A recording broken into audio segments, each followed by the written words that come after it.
Hello, friends. Welcome to CNS Viewpoint.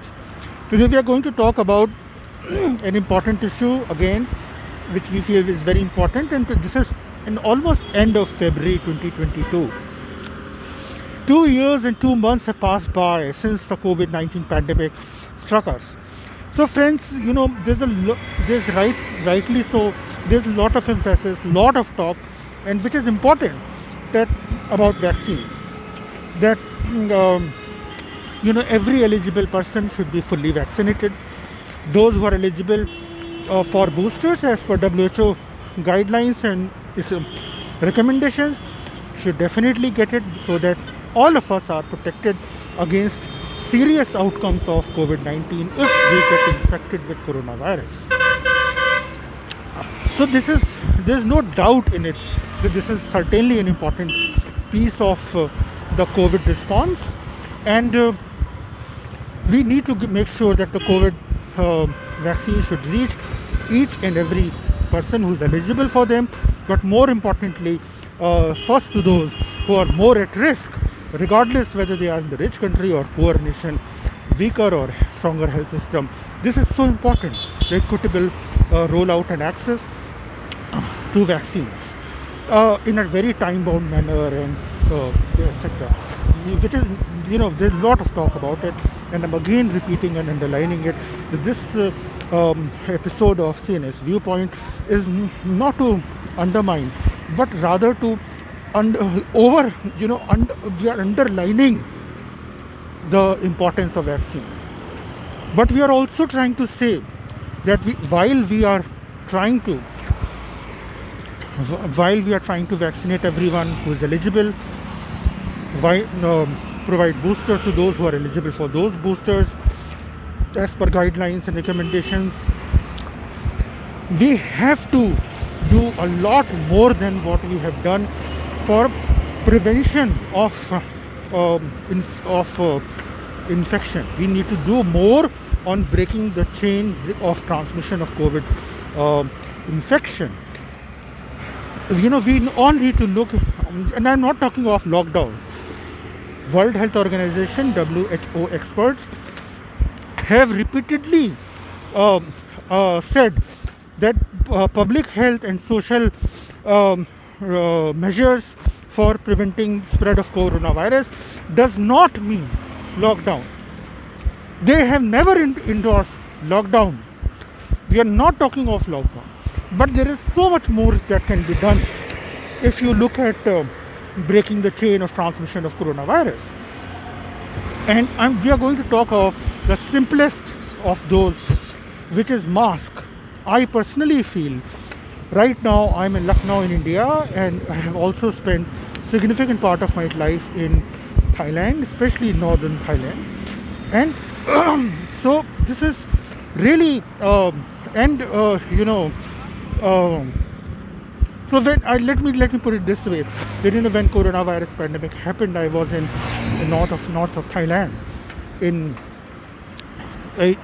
Chiang Mai, and so of course there was much more emphasis, alert regarding coronavirus, as things were very early and as messages came in, because of the proximity of north of Thailand to China, but also because of traffic between Wuhan and other Chinese places in Chiang Mai. So the culture of wearing mask was very much there. I still remember masks were being distributed free. There were so many local people who pointed it out to me to wear a mask. I came from a culture where mask wearing was not normalized, if I can say that. There are places where wearing a mask is normalized, and it is, people wear masks routinely, and Thailand luckily is one of them where wearing a mask has been there. And also because of air pollution in north of Thailand, where wearing a mask has become even more of a norm than it was before. So So I just wanted to say that so I did not come from a place where people were wearing a mask. So I really took a lot of time in January to adapt to a new way of life where I have to wear a mask, and I was being pointed it out whenever I was not wearing the mask correctly, etc. So see, things changed. People got a mask. Those who could not afford it or have it, they were offered free of cost. If they have not been offered free of cost till now, they should be. This is a very doable kind of a thing. And when I came back to India in March 2020, oh God, there is such a huge culture difference in terms of infection control. You know, the kind, for example, mask wearing. I was coming from a place where almost everyone is wearing a mask, and those who are not, they are being pointed it out. But when I landed in Delhi, there was a whole culture shock, as if there is no pandemic at all. So those were errors which we did early on. But anyways, in terms of mask, I think country in India also. Right now I'm in Lucknow. So if you go around in India, you will see lot of places. At least people have a mask, even if they are not wearing it. If you go out on the street and ask people about masks, I'm sure a lot of people will be aware of that we have to wear a mask. In March 2020 lockdown, in April 2020 lockdown, when I used to go out for emergency supplies, etc., I saw many people wearing a mask, and those who did not have a mask, they were covering their mouth with something else, like this some part of their body cloth. Could be if it was a woman, could be a sari or a dupatta, or or the wraparound which men use, etc. So people were trying to adhere to the public health. The public health message had reached people that it is important to wear a mask, even during the lockdown, or the first lockdown in March 2020.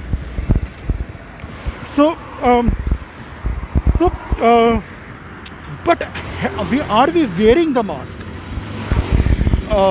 Most of the times, are we wearing the mask correctly, properly? Are we wearing the mask inside home if we have people who are more at risk of serious illness if they get infected? Are we trying to do our two bits in breaking the chain of transmission of coronavirus by wearing a mask? And this is a question you and I all need to ask very honestly. Do we have enough masks? Because we need to wash the mask, and when we take out the mask, we don't have to touch the outer surface. And all these simple but very important public health messaging, how to handle a mask when we take it out or keep it, how to wash a mask, etc. So I have two masks because sometimes when I wash it in the night, it doesn't dry up fast enough by morning, and sometimes I may have to go out again in the night or whatever if I need the mask again. So I have two. That is why. So these are 3-layer cloth masks, tight fitting,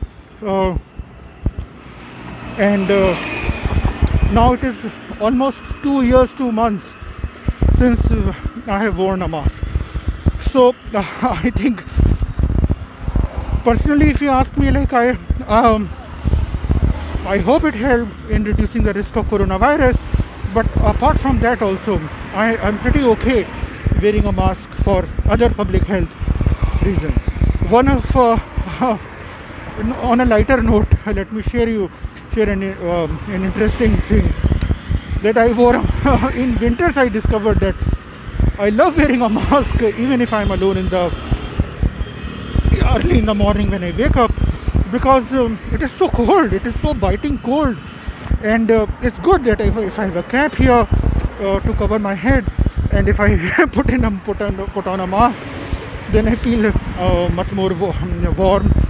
And it is while I'm cycling out, it is great in winters because also because of protecting me from the cold.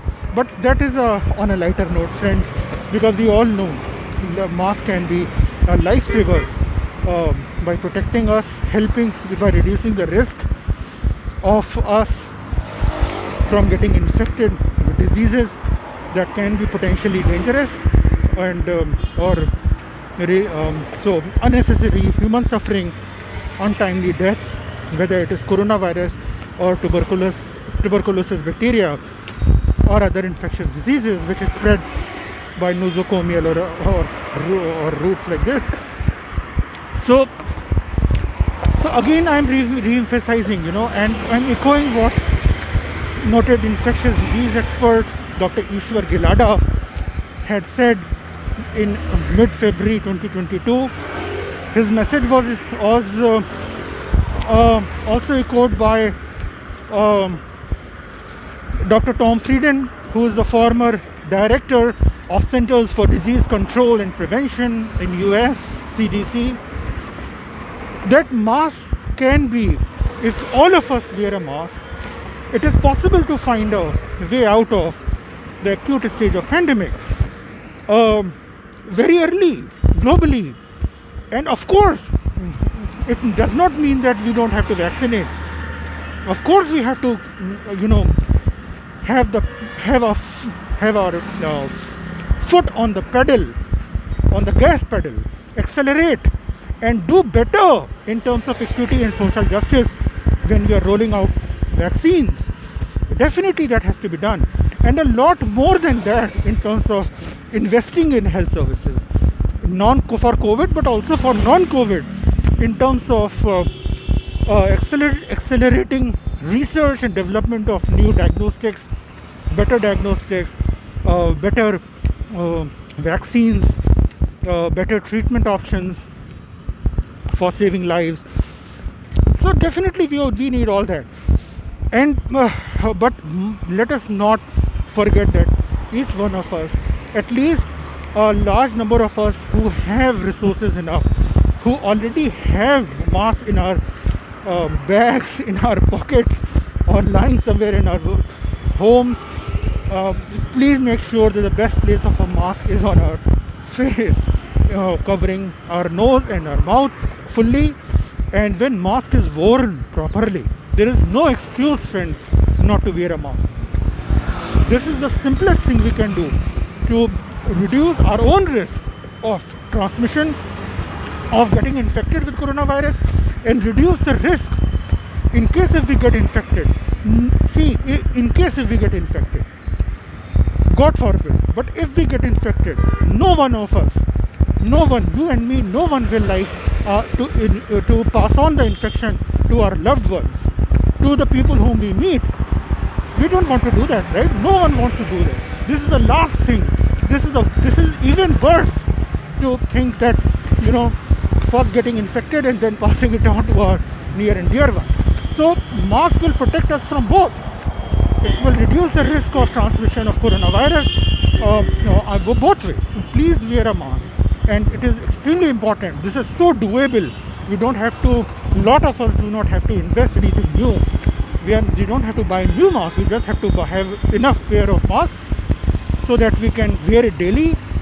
If the mask, a clean mask, the right kind of mask, at least a mask, for me the right kind of mask is a mask which you can wear daily and which is reasonably okay. I mean, so for example, I don't think I need a N95. I'm not a medical doctor. I don't go to hospitals so often, and I'm mostly not in that crowded spaces.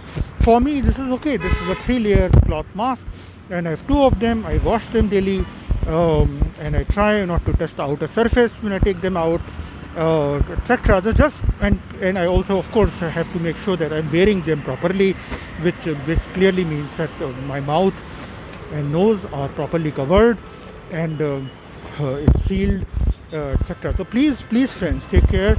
I will again repeat, please wear a mask. This is a very small thing we can do to help reduce the risk of getting infected with coronavirus, but also with so many other infectious diseases. So with these words, let me end today's CNS Viewpoint, and tomorrow again we will be back again with our views and thoughts and perspectives on something that made us think. Bye till then.